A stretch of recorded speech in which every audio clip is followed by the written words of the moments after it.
In Austin, I'm Quita Culpepper, and we're learning new details in the deadly shooting of an off-duty Caldwell County deputy constable in North Austin. Aaron Armstrong was shot early Sunday morning while working security at Club Rodeo on North Lamar Boulevard. Reporter Brianna Perez has more about that investigation. When one of our own is taken, the weight of that loss is felt across the entire law enforcement community. But I want you to know that you are not walking this alone. Law enforcement community reeling after the death of a Caldwell County deputy constable over the weekend. It's a very hard day, and we're all absolutely heartbroken over the loss of our deputy, Aaron Armstrong. Early Sunday morning, police say Armstrong was working security at Club Rodeo, where he'd worked for years. After a fight, police say he escorted 38-year-old Thomas Vinces outside. Investigators say Vinces pushed Armstrong and ran into the parking lot. Later, when Armstrong approached him again, Vinces pulled out a gun and shot Armstrong. The deputy constable died at the scene. Vinces was arrested that afternoon and is charged with capital murder of a peace officer. I'm extremely angry to watch this and to watch this video of him being executed. He was executed by this man who knew he was a cop, knew he was a police officer, and he did it. Court records show Vinces has an extensive criminal history dating back to 2005, with roughly 30 convictions in Williamson and Travis counties. Some of those charges include an assault of a family member, burglary of a home and vehicles, and drug possession. It is a process that is heartbreaking, and everybody in this city. A police officer was killed in the city of Austin, in my city, and that's how we should feel about this. It is unacceptable. He was murdered, he was executed in that parking lot of that club. And that was Brianna Perez reporting.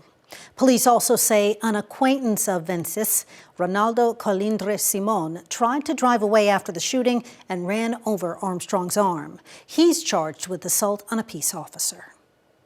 A homicide investigation is underway at a downtown Austin hotel. Police got the call about an injured person at the Cambria on East Avenue Monday morning. Officers found a person with obvious signs of trauma on the 8th floor. That person died at the scene. No one is in custody right now, but police believe this was an isolated incident. We're not going to release any information that might compromise the investigation and hinder our ability to render justice. Police say they're talking to witnesses and reviewing surveillance video from the hotel. A Hays County court program that helps certain offenders get another shot at life is getting a boost. The Hays County Mental Health Court is getting a $10,000 grant so attorneys can help those offenders expunge their criminal records. Here's reporter Jessica Cha. At the Hays County Government Building, inside courtroom 3. Good morning. Good morning. Hi. Is where second chances are given to some offenders struggling with mental health, like Elizabeth Stockdale. Using drugs and committing crimes, and that's what I was doing.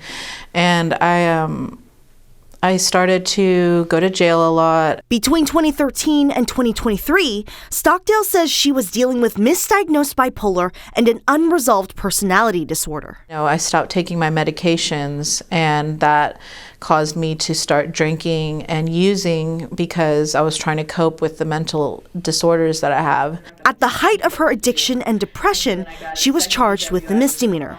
And once out of jail, she was offered a spot in mental health court. Many of these individuals have struggled with mental health for the majority of their lives.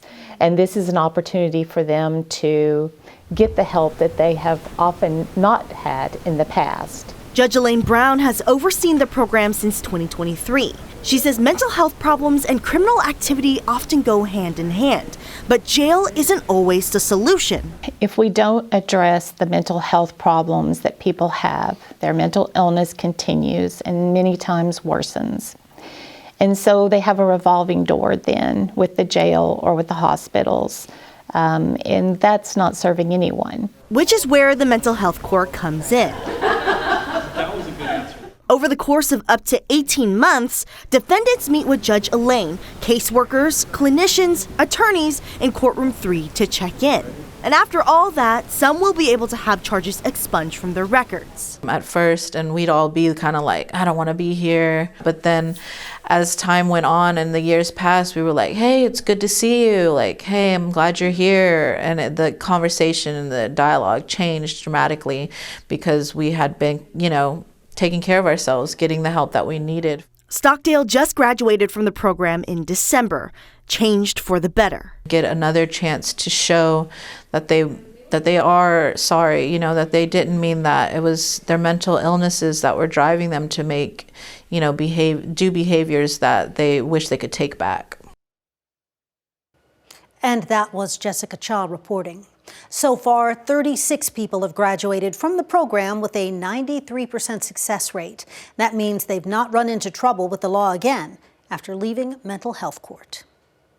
Leaders with the city of Bee Cave say they've reached an agreement to settle controversial development plans for a new warehouse, bringing a potential end to a fight between developers and neighbors. The construction site is off Highway 71 at the West Austin Business Park near the Madrone Canyon neighborhood. Neighbors argue construction caused major noise, light, and environmental pollution near their homes. Under the new terms, Bee Cave leaders say the initial developers, Velocis and KBC, will sell the area to Cesium Astro, a space satellite company. The deal will cut down on the number of 18-wheeler trips to and from the development to alleviate noise and traffic. In a statement, Cesium Astro leaders told us nothing is finalized yet, but they continue to thoughtfully consider expansion options across several locations. Leaders with Velocis have yet to respond to our request for comment. Venezuela has one of the world's largest petroleum reserves. President Donald Trump says the whole infrastructure needs to be rebuilt, and he plans to use American companies to make that happen.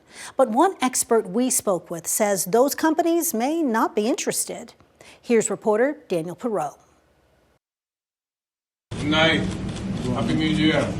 After the capture of Venezuelan President Nicolas Maduro, there are growing questions about that country's future. Whatever it is, the oil industry will play a major role in shaping it. We need total access.